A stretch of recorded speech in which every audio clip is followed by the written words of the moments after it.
صلی علی محمد و آل محمد. اعوذ باللہ السمیع العلیم من الشیطان اللعین الرجیم. بسم اللہ الرحمن الرحیم. الحمدللہ رب العالمین. اللہ تبارک و تعالیٰ کا بڑا احسان ہے کہ اس نے ہم سب کو یہ توفیق بخشی ہے کہ ہم ان ہستیوں کا ذکر کرنے کے لیے جہاں جمع ہوئے ہیں کہ جن کا ذکر اس کو پسند ہے، یعنی اس ذکر کے لیے کہ جس کی پسندیدگی اس کو حاصل ہے. اور ظاہر ہے دیکھیں قرآن مجید میں اس نے اپنے نمائندوں کے لیے جا بجا تذکرہ کیا ہے، اور قرآن مجید ہی ایک جگہ پر ذکر کرتا ہے کہ وَذَكِّرْهُمْ بِأَيَّامِ اللَّهِ، ان کو اللہ کے دن یاد دلاؤ. اور اس اللہ کا دن، اس کا مفسرین نے یہ تفسیر کی ہے کہ جس دن اللہ کی کوئی عظیم ہستی دنیا میں آئی ہو یا اللہ کی کوئی عظیم ہستی دنیا سے گئی ہو، اس کو ایام اللہ کہا جاتا ہے. اب کیوں ہے تو سارے دن ہی پروردگار عالم کے، لیکن ایام اللہ مخصوص انداز میں کچھ ہستیوں کے ذریعے اس کا نام پا جانا یہ بہت بڑی بات ہے. بی بی خدیجہ الکبریٰ سلام اللہ علیہا رسول اکرم صلی اللہ علیہ وسلم کے ساتھ کا جو تعلق ہے وہ 28 سال کا ہے. 3 سال شادی سے پہلے کے، اس وقت حضور آپ کی تجارت کا مال لے کر، جس سے پتہ چلا کہ صادق اور امین جو ہستی ہیں وہ کس شان کی مال ہے. پھر 25 سال رسول اکرم صلی اللہ علیہ وسلم کے ساتھ زندگی گزاری. اور کس طرح زندگی گزاری کہ جس کو اللہ تبارک و تعالیٰ نے سورہ والضحیٰ میں 2 محسنین اسلام کو خراج عقیدت پیش کی. ایک طرف اللہ تعالیٰ نے کہا ابھی تیرا کوئی پناہ نہیں تھی تو ہم نے تجھے پناہ عطا کی ابو طالب کی ذریعے، اور دوسری طرف فرمایا تیرے پاس کچھ نہیں تھا تو ہم نے تجھے خدیجہ کے مال سے غنی کیا.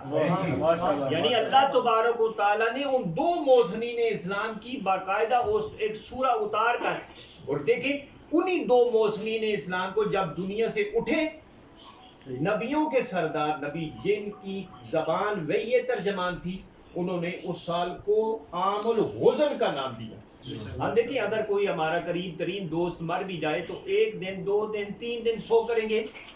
حضور جن کے لیے فرما گئے ہیں کہ پورا سال عام الحزن ہے، عام الحزن، اس سے اندازہ ہوتا ہے کہ کتنا بڑا نقصان ہوا رسول اکرم صلی اللہ علیہ وسلم کا. کیوں؟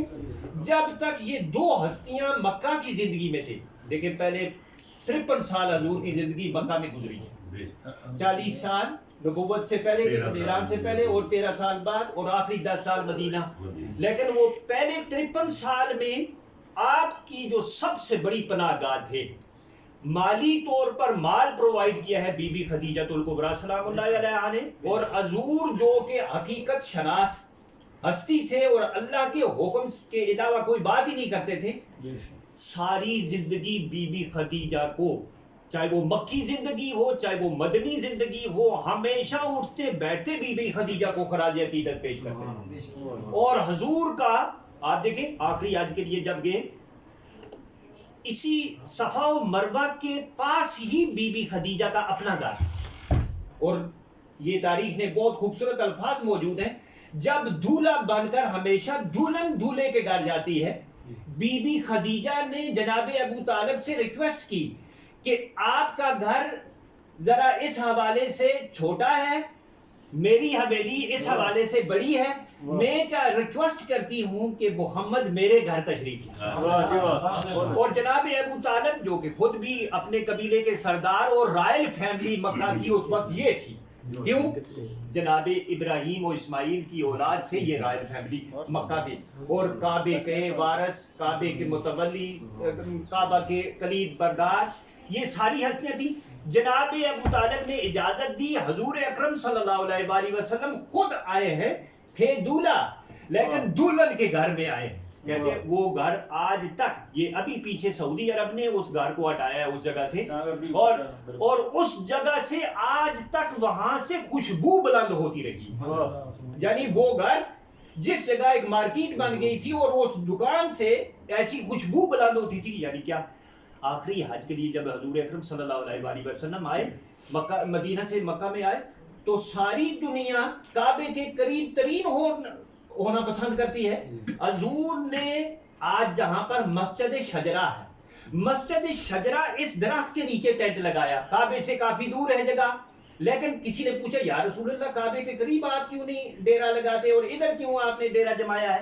حضور نے سامنے جنت المحلہ کی طرف اشارہ کیا جہاں پر بی بی خدیجہ دفن تھی، جنت المحلہ، یعنی اس میں حضور نے اشارہ کیا کہ مجھے یہاں پر تسکین۔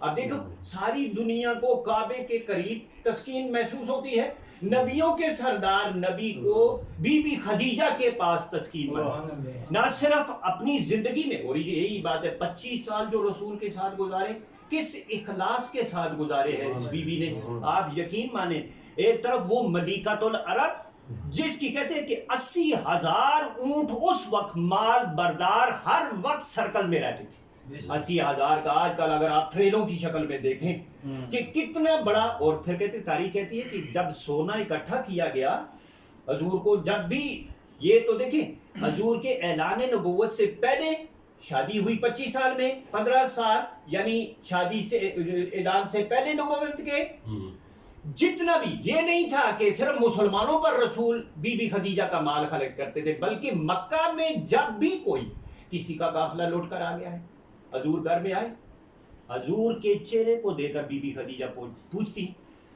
سرکار کیا بات ہے کہ آپ کے چہرے سے کچھ غم کے آثار؟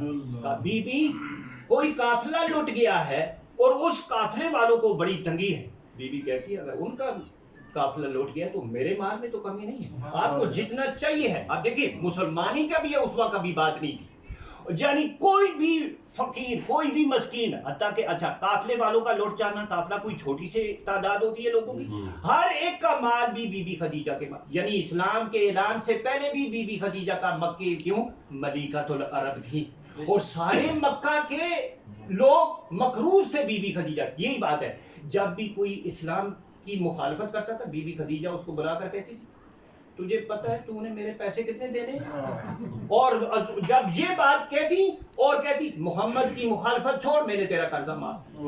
آپ ذرا اندازہ کریں یہ چیزیں ہمیں بتاتے نہیں ہیں، تاریخ نے یہ چیزیں چھپائی ہیں، اور ان لوگوں نے اس بات کو چھپایا ہے جو کہ رسول اور ان کی آل کی بات سامنے نہیں آنے دیتے۔ رسول کی آل یہ بی بی کے سٹیٹس کی مالک ہے۔ حضور فرماتے پوری کائنات پہ اللہ تعالیٰ نے نگاہ ڈالی، 4 بیویوں کو چنا، ایک بی بی مریم کو چنا، ایک بی بی آسیہ کو چنا، ہے کافر اعظم کے گھر میں ہے آسیہ بنت مزاحم زن فرعون، لیکن اس قدر موحد ہے، اس قدر توحید پرست ہے۔ سورہ تحریم میں پروردگار عالم نے کہا وہ دعا کرتی ہے پروردگار عالم اس فرعون نابکار کے عمل سے مجھے نجات عطا فرما اور اپنے پاس میرا گھر بنا۔ اور رسول اللہ تعالیٰ نے ابدی قانون کا قرآن مجید میں اس کا تذکرہ رہتی دنیا تک رکھا، کیوں؟ اس قدر توحید پرست تھی۔